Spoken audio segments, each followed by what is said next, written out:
इस वीडियो में सबका स्वागत है दोस्तों। वीडियो शुरू करने से पहले एक इंपॉर्टेंट बात कहना चाहूंगा। इस वीडियो के डिस्क्रिप्शन में जो लिंक दिया है इस सब्जेक्ट का, उसको आप क्लिक करोगे तो चैप्टर बाय चैप्टर और क्वेश्चन बाय क्वेश्चन आपको सारे वीडियोस मिल जाएंगे। दूसरे सब्जेक्ट के भी लिंक है, उसको आप क्लिक करोगे तो आपको चैप्टर बाय चैप्टर सारे क्वेश्चंस मिल जाएंगे। तो शुरू करते हैं ये वीडियो।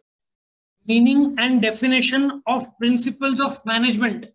इस वीडियो में मैं बताऊंगा कि ये कितने मार्क्स का क्वेश्चन है, इसको कैसे अटेम्प्ट करना है, और सबसे इंपॉर्टेंट, यदि कोई दूसरे प्रिंसिपल्स ऑफ मैनेजमेंट का क्वेश्चन पूछा, जैसे कि explain the nature of principles of management, तो ये जो मीनिंग और डेफिनेशन वहां पे कैसे ए बी पॉइंट में लिखना है वो मैं बताऊंगा। तो सबसे पहले ये सिर्फ उन लोगों ने बोला explain the concept of principles of management, तो ये 2 मार्क का आएगा।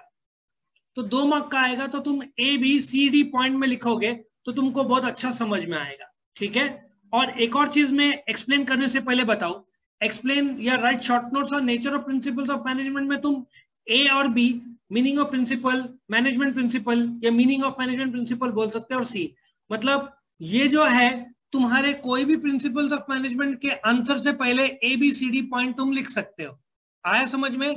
तो प्रिंसिपल्स का या प्रिंसिपल का मीनिंग क्या होता है? सबसे पहले तो तुम्हारे मन में डर आ जाएगा। मैं पूछूंगा क्यों, तो तुम बोलोगे सर हमारे कॉलेज के प्रिंसिपल की बात कर रहे हो। मैं बोलूंगा बेटा द आंसर इज नो, ठीक है ना। सो प्रिंसिपल के कई सारे मीनिंग निकल सकते हैं। एक और होता है PRINCIPAL, वो होता है तुम्हारे कॉलेज का प्रिंसिपल। PRINCIPLE, सर हमारा स्पेलिंग तो बड़ा अजीब है, 2 साल कोविड की वजह से हमारा स्पेलिंग भी वॉश आउट हो गया। तो बेटा ये प्रिंसिपल है। जैसे कि एक आदमी बोलता है ना मेरा प्रिंसिपल है ईमानदारी से जीना, एक आदमी बोलता है मेरा प्रिंसिपल है सोए रहना, ठीक है। अलग अलग प्रिंसिपल होते हैं। तो पहले प्रिंसिपल क्या होता है? प्रिंसिपल एक जनरलाइजेशन है, एक फंडामेंटल ट्रूथ है। अब तुम बोलोगे एग्जांपल, सपोजली मैंने तुमको ऊपर फेंका तो तुम क्या होगा? नीचे आओगे, बराबर है। एक बदमाश लड़का बोलता है सर मैं नहीं आऊंगा। मैं पूछूंगा क्यों? सर मैं ऊपर ही लटक गया, नीचे नहीं आया। So when you throw an object in the air, वो क्या आएगा? नीचे आएगा। क्यों? Due to the gravitational pull, ठीक है ना। वैसे वो लॉ भी है। तो प्रिंसिपल एक ऐसा विचारधारा है जो तुम्हारे विचार और एक्शन को गाइड करता है। जैसे कि तुम बोलोगे कि डिसीजन मेकिंग से पहले इफ तुमको चोरी चकारी नहीं करना है, तुम्हारे प्रिंसिपल है ईमानदारी से रहना, तो तुमको मौका भी मिलता है तो तुम्हारा प्रिंसिपल अलाउड नहीं करता है।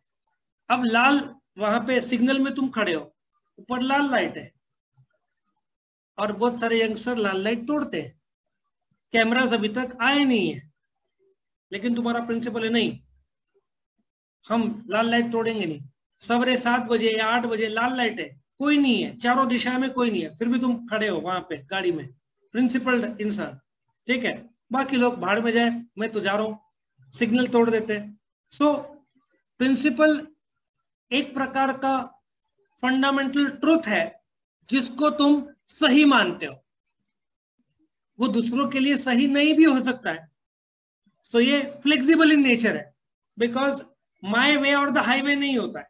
अलग अलग लोग के प्रिंसिपल अलग अलग रहते हैं।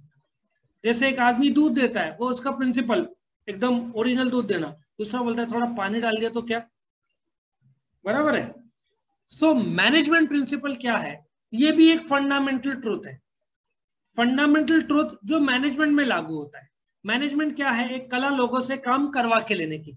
मैनेजमेंट एक कला है जो गोल अचीव करने की through the process of planning, organizing, staffing, directing, controlling. ये सेकेंड चैप्टर में डिटेल में मैं एक्सप्लेन करूंगा। और जब भी तुम फैसला लेते हो मैनेजमेंट में, तुम प्रिंसिपल्स संभाल के सोच के लेते हो। तो प्रिंसिपल्स वो गाइडलाइंस है जो तुमको गाइड करता है। फॉर एग्जाम्पल, तुम एग्जाम में बैठे हो, तुमको आ नहीं रहा है, सामने वाले का आंसर दिख रहा है, तुम्हारे नियत में खोट आ रही है कि चलो थोड़ा सा इंस्पायर हुआ जाए, कॉपी नहीं बोला मैंने, लेकिन तुम्हारा प्रिंसिपल है कॉपी नहीं करना, तो तुम नहीं करते हो। और दूसरा बोलता है 2-4 मार्क का सेवा मिलता है तो क्यों नहीं लेना, ठीक है। सो मैनेजमेंट प्रिंसिपल कुछ ब्रॉड गाइडलाइंस है जो डिसीजन मेकिंग में मदद करता है। मैं एक आध प्रिंसिपल बता दूं मैनेजमेंट का। हेनरी फेयोल का दिया हुआ प्रिंसिपल है, जिसमें वो प्रिंसिपल बोलता है कंपनी जब अपना स्ट्रक्चर सेट करता है, स्ट्रक्चर मतलब तुम्हारा प्रिंसिपल, टीचर्स, स्टूडेंट्स, ऐसे लेवल है ना अलग अलग, और टीचर्स किसको रिपोर्ट करेगी? प्रिंसिपल को। तुमने कोई भी एक कॉलेज का 2 प्रिंसिपल देखा है कि एक साथ? नहीं, कोर्सेज अलग अलग हो सकते हैं, साइंस का अलग, कॉमर्स का अलग प्रिंसिपल हो सकता है, बट क्यों 2 प्रिंसिपल नहीं? वाइस प्रिंसिपल अलग है, मैं 2 प्रिंसिपल, एक टीम में 2 कैप्टन नहीं होंगे।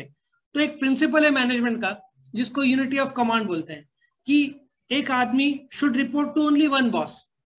यदि 2 बॉस रहे, अब सोचो ना, तुम्हारी एक सब्जेक्ट टीचर है, एक ही चैप्टर 2 टीचर सिखा रहे, दोनों होमवर्क अलग अलग दे रहे, एक ही टाइम में लेक्चर है, किसका करने का, किसका नहीं करने का, किसका होमवर्क मानने का, किसका नहीं। अब मैच, क्रिकेट मैच चल रहा है, एक टीम में 2 कैप्टन, पहला बोलेगा बुमराह को तू डाल, दूसरा बोलेगा कौन है दूसरा प्लेयर? भाई आईपीएल देखता है ना कौन? वो तू देखता नहीं है जीवन में, क्या बच कौन दूसरा बॉलर है? हाँ कौन? शम्मी। दूसरा बोलता है शम्मी को डाल, दोनों बैठे हैं, दोनों ऐसे 2 कैप्टन अलग अलग प्लेयर को बोल रहे हैं ओपनिंग बॉल ओवर डाल। बैट्समैन वेट कर रहा है, क्यों शुरू नहीं हो रहा है? अंपायर भी वेट कर रहा है, लेकिन 2 कैप्टन के बीच झगड़ा हो गया। तो एक कैप्टन है, उसने बोला बुमराह को डाल, तो बुमराह डालेगा।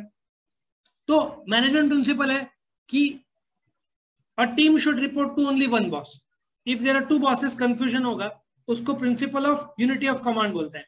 सो आई होप यू अंडरस्टैंड कि जब तुम स्ट्रक्चर सेट करते हो तो तुम बोलोगे नहीं, ये टीम का एक ही लीडर रखेंगे, वो नहीं रहा तो वाइस जैसे कैप्टन होता है वैसे वो आ जाएगा। So I hope you understand. Principle एक फंडामेंटल ट्रूथ है या प्रपोजिशन है, स्टेटमेंट है, जो तुम्हारे सिस्टम ऑफ बिलीफ और बिहेवियर को गाइड करता है। अब ये बिलीफ और बिहेवियर क्या होता है मैं तुमको बताता हूं। If you go to Nepal, वहां पे कुत्तों को भगवान का दर्जा प्राप्त है। If you go to China, वहां पे कुछ फेस्टिवल होता है, वहां पे कुत्तों को जिंदा बॉईल करके खाया जाता है। और अपने देश में दत्तात्रेय संप्रदाय, पता है, जो दत्त भगवान को मानने वाले लोग हैं, उनकी पोथी भी लोग पढ़ते हैं। दत्त जो संप्रदाय है या नाथ संप्रदाय जो है, वो लोग पिच ब्लैक डॉग, काले कुत्ते को इतना सम्मान देते हैं, वो लोग उनको चलने में नहीं देते, हाथ से उठा के चलते हैं। इतना इतना डीपर विश्वास और सम्मान है। अब तीनों में से विचार क्या? एक सम्मान करते हैं, कैरी करते हैं हाथ से, दूसरे भगवान मानते हैं, और तीसरे वो उसको ही बॉईल करके खाते हैं। तो अपना विश्वास है कि कुत्ते, black dogs are close to God. तो चाइना वाले गलत कर रहे हैं। चाइना वाले बोलेंगे ये रोड साइड घूम रहे कुत्ते, लोग भूखे मरने से अच्छा कुत्ते बॉईल करके खाए। उनका रीजनिंग पूरे तरीके से गलत नहीं, अपना रीजनिंग भी सही है। तो ये बिलीफ पर आधारित है। बिलीफ लगातार वही विचार, वही सिचुएशन देख के तुम्हारा बिलीफ बनता है, और बिलीफ से बनता है तुम्हारा प्रिंसिपल कि ये सही है और गलत। समझ में आया? प्रिंसिपल में तुम वन साइड हो जाते हो कि ये साइड सही है, और दूसरा आदमी दूसरे साइड चला जाता है। तो हो सकता है 2 अपोजिंग आदमी के 2 अलग प्रिंसिपल्स हो।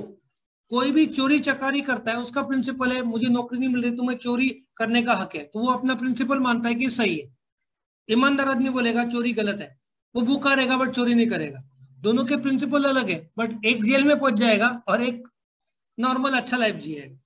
Example of principle in cricket और any other game, total play is designed and divided between the players according to their qualities and capabilities. In terms of management, it is called as division of work. सीधा हिसाब है। बुमराह को opening batting के लिए नहीं भेजा जाता, वो 0 में आउट होने का चांस रहेगा। विराट कोहली सबसे नया बॉल नहीं डालेगा, 6 बॉल में 6 छक्के बैठने के चांस होंगे।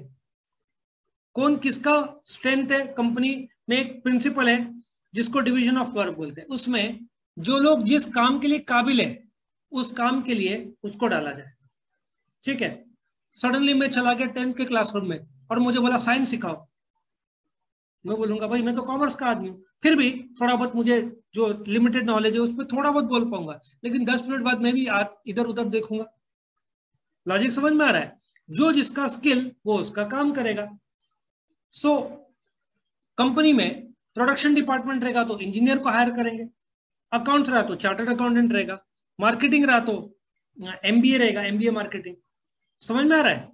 सो प्रिंसिपल इज तुम काम को डिवाइड करो, डिपार्टमेंट्स बनाओ, प्रोडक्शन है तो इंजीनियर, अकाउंट्स है तो सीए, मार्केटिंग है तो एमबीए। ऐसे लोग जो उस एरिया में स्किल्ड है उनको अपॉइंट करो और उनको काम दो उनके स्किल के हिसाब से। वो principle of division of work है। क्योंकि जिसके पास स्किल नहीं है उसको काम दिया। अभी मेरे पास एक आदमी आया था एक्वागार्ड मशीन के लिए, उसका हाथ जड़ था, समझ में आ रहा था, वो स्किल नहीं, ये करने के बजाय दूसरा ही तोड़ दिया उसने। ठीक है ना? एक एसी फिट करने आया था, वो चद्दर एसी तो फिट हो गया बट चद्दर जल गई, कॉपर के 2 वायर जोड़ने थे तो फ्लेम लगाया तो भी चद्दर जला दी। तो स्किल की कमी, समझ में आ रहा था? तो बोलने का तात्पर्य यह है कि तुम उस आदमी को अपॉइंट करो जो स्किल्ड है और उस फील्ड में डालो जिसमें उसका कार्य क्षमता अच्छा है या स्किल लेवल है। जिसको स्किल ही नहीं उसको डाल दोगे तो ऐसे ही होगा। आया समझ में? तो इस प्रकार से ये प्रिंसिपल है बेटा, ये हर एक जगह पे तुम यूज करना। जो जैसे कि straight short term nature of principle of management, यहाँ पे तो मैंने ए और बी दिया है, तुम दूसरा भी डेफिनेशन भी जोड़ सकते हो। Importance of principle of management, उसमें भी ए और बी जोड़ देना। ठीक है ना? और फिर तुम्हारा सी होगा importance of principle of management. ये अलग वीडियो में मैं एक्सप्लेन करने वाला हूँ। ठीक है? ओके, सो यहाँ पे व्हाट इज प्रिंसिपल सिर्फ मैंने डिफाइन किया, प्रिंसिपल्स क्या होता है। ओके, वीडियो पसंद आया तो लाइक करना, फ्रेंड्स के साथ शेयर करना, चैनल को सब्सक्राइब करना। और एक और बार याद दिला दूं, इस वीडियो के डिस्क्रिप्शन में जो लिंक दिया है उसको आप क्लिक करोगे तो आपको chapter by chapter, question by question सारे वीडियोस मिल जाएंगे। Thank you for watching.